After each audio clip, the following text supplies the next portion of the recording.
Just to let you know, in this video, I'll show you step by step, very easy, how you can hide all your followers, okay?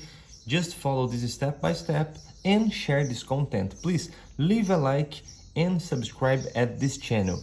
If this step by step works, don't forget, leave a comment down here. Oh, thank you, it works. It will help a lot. So open your Instagram app.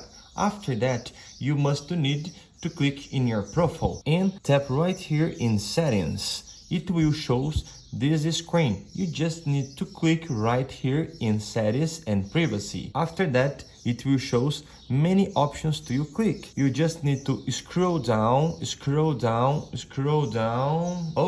up until you find this message. Who can see your content? You must click right here in account privacy. After that, it will show these options. Private account, and you must click right here in private account. Switch to private account. Only your followers will be able to see your photos and videos. Switch to private and all it's done. After that, your Instagram will hide all your followers. Don't forget, leave a comment down here if this tutorial works. It will help a lot. Subscribe at this channel, leave a like, and until the next video, see ya.